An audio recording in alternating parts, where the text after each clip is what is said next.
the end for Barney Frank and for Chris Dodd.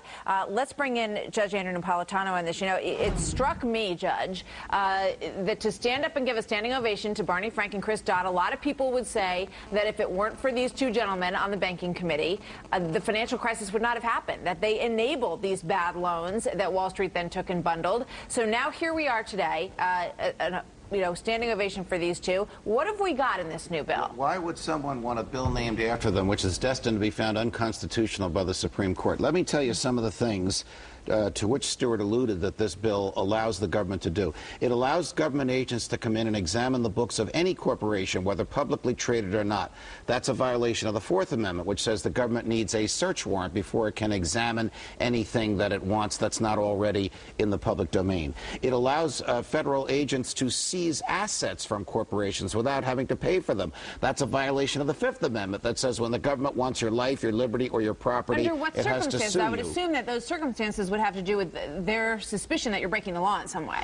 Their suspicion that you are about to cause economic harm to others. That's not a basis under the Constitution for seizing private property. Martha, if your children go to the dentist and you decide to finance the bill for their teeth over the course of a year or more, the government can look at and decide whether or not it approves of the financing agreement between you and the dentist, even if it's something as simple as $250 every other month. It basically allows federal agents to intrude into the way you spend your own money, something Americans have never tolerated, so and something the Constitution doesn't permit. From conservatives in Congress then about this bill, because what I'm hearing from them is that they're okay with it, that they think there has to be, especially with regard to the derivatives operations at banking, they want to see that done by separate entities. Why are they not more outraged? They have compromised their principles and have rejected the idea of freedom of choice in favor of punishing Wall Street. Wall Street, of course, was in part to blame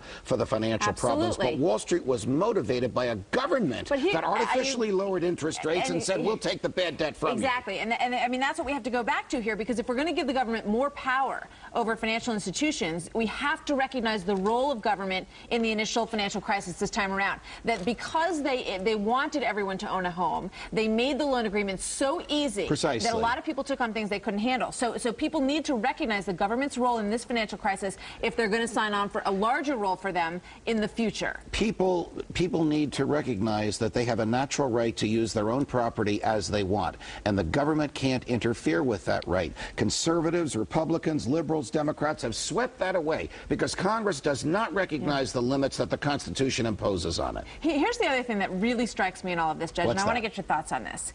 Wall Street always finds a way. Okay, when you look at Bernie Madoff, right, and you look at the SEC, which turned a blind eye to all of this, okay, in so many ways. Wall Street now, okay, well, our derivatives operations are going to be outside of the bank to protect people who have their, savings accounts in those banks and the like. They will figure out a way to make money. It's their MO. It's what they do. A couple of observations. As usual, Varney is right. Lawyers will be spending this weekend reading the 2,000-page bill. Have I read it? No, it's not even printed yet. I, like you and Bill Hemmer, read summaries of it this morning. But the whole concept, the principle, the theory behind this is that central planning by the government will make us prosperous, rather than individual choices by consumers and investors. Central planning has never made any society prosperous. Let's see what the president has to say on this. We just got the tape in. Let's take a look.